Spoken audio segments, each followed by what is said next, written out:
Welcome to another video from Dr. Lock. We're going to do a quick video on key buffing. Some of the myths around key buffing. Some people think that buffing will do this and buffing will do that. When to buff, when to not to buff, and how to buff is what we're going to go over. So let's start off with a bit of background on the buffing machine. This right here is a bench grind and a buffing machine. This is a great setup. Even if you're cutting keys, if you've got the room, these machines here, they're only about $100. You bolt them down to the bench. They're rock solid. They come with a light. Awesome little thing, switches on the front, best little machine. The reason it's better to have a machine like this than to use the buffing wheel which is attached to your actual key machine is that the key machine one costs probably about $200 per wheel for that little tiny wheel. As where these ones here cost you about $30, you can replace them when you need, and it's a lot cheaper. You also have the ability here if you want to shorten the key or change the leading ramp on your key. So by having the grinder you can do that. You can also sharpen whatever you need to sharpen as well. Now there are two types of buffing wheels. This one here is a wire brush and this one here is a nylon brush. This one here is a little bit softer, this one here is a little bit sharper. Both of which you need to wear safety goggles when using. If your fingers were to come in contact with metal wire brush, it will be a lot harder on your skin and take off a bit of skin. If you're on a nylon, you're less likely to take off skin. So it is a little bit, softer. You can get nylon brushes for the large size, but most of these nylon brushes are actually for the smaller key machine. Is it better to use a grinding machine than use a key machine? Cost wise, yes it is. I like to use this type of buffing machine mainly because it's easier. I can stand here and be doing this while the other machine's still cutting keys. Also, it gives you more clearance to actually do the buff rather than having to put your hands near a key machine and a cutter, such as here. You see, you don't want to be putting your hands in too close to here. You got a cutter here, extremely sharp. So that's why I like to keep them separate. All right, so back up here. I'll just move you there. Okay, so what does a buffing wheel do? Well, a buffing wheel actually removes the excess burrs from the key. When a key is cut, you might see shaving little burrs or sharp bits of metal on the bottom side of the key blank. When the key is being cut, it should be normally like this. When it's being cut, it cuts, and the top part of the key you won't get any burrs, but on the bottom side you will. Now there's a couple of different ways of doing this which are completely acceptable. If you don't want to get the bench grinder and you don't want to use the key machine, or your key machine doesn't have one, a $3 to $4 wire brush, done. That's all you need to do. All you're doing is taking off those burrs on the back so that when you hand the key to the customer, you're not handing them something with sharp bits of metal which they'll then get a splinter. If you do hand them a key without deburring it, there is a chance they can get a splinter. And when you present a key to a customer, it's very unprofessional if they go, great, grab the key and get a brass splinter. Brass splinters or steel splinters from key cutting is one of the nastiest things you can have. Especially if you're a customer and you just paid for a key and you've received a splinter. Very, very unprofessional. So no matter what key you do, just give it a quick rub, just like that. That's all you need. Straight down, straight down, straight down, across the top. You don't need to do any of the other sides. It's mainly to knock those burrs off. If you want, you can flip it around and do it that way too. So that's doing it by hand. Using a bench grinder like this, keep in mind once you turn it on it will go for some time, so your hair, your loose clothing, anything can get trapped in this wheel. You want to keep it away. Because you are working with a small piece of metal, you will have to get in there to actually buff it, and I'll show you how to do that in a minute. But just be aware, you want the metal to touch the wheel. Although you are close, you don't want to touch the wheel at all. Once it starts spinning, it's going to take a long time to stop. That's max revolution, and it's going to take some time to actually slow down. So just be aware of that. It's not the type of machine that's just going to instantly cut off. So if you get something stuck on your clothing, your hair or anything, it's not going to be the nicest, prettiest of things. When saying that, they're a great little machine. Nothing really to fear as long as you have the respect for it. First thing is first, I like to have my carriage up here, make sure it's tight, and make sure it's not back too far. You don't want anything falling down or getting stuck in there. From time to time you might do a key and it might actually grab it, take it and fling it down here. No big deal as long as you're wearing safety goggles and you're not close to it.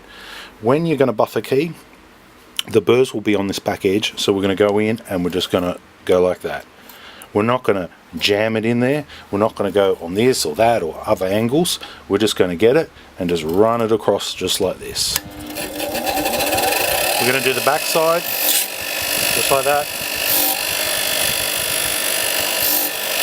A lot of the time I like to do it on an angle.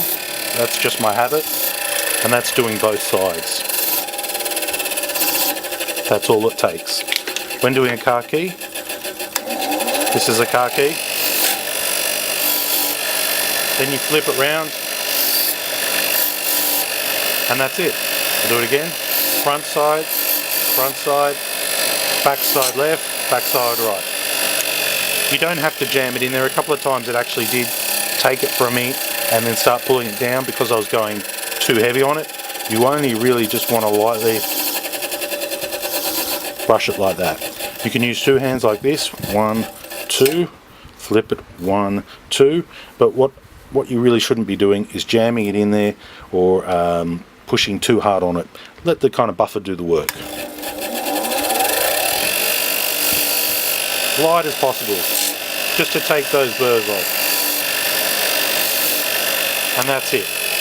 If you were to push in too hard like this, you're going to start to eat away the chrome on the key, and you're also going to start changing the heights of the key. Yes, you can absolutely change the height of the key, and you can make it from a good key copy into a key which has a low point, because you're basically taking that meat off. The faster, the bigger the machine, and the stronger the brush, the more meat you're going to take off. This one's quite a soft one. It's just a cheapie you get from the hardware shop, nothing special. Now, I had a key here, which I wanted to quickly show you, where basically it was buffed, and the idea behind it was that the person had buffed it so much that they thought, okay, well, my key isn't working, I'm going to need to buff it. I don't know where the key is gone. Just one moment. There it is. Okay, so this key here came across my bench. This was the point of doing this video. They'd cut a key and it wasn't quite right.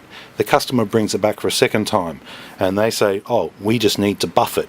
So they hit it and they basically buff it. They buffed all the top edge. They buffed it down this way. Then they sat there and they buff it and grind it in this way. That's not going to fix your key problem. The whole idea of buffing is just to take those burrs off the edge so you can present to the customer a nice key without any sharp or dangerous filings on it. That's all it's for. You can use a bench grinder if you need to change the lead edge on it. That's not a problem. And then you give it a light zap. But to actually file the side of this key blank is basically incorrect. It's meaning that your key blank is not right. When you do have a recall on a key, now we're going to basically key cutting. When you do have a recall on a key, you have to ask the customer, did it go into the lock? And if they say no, your key blank's wrong. You can have a majority of key blanks, they all present the same grooves, they all have the same grooves, but they're different.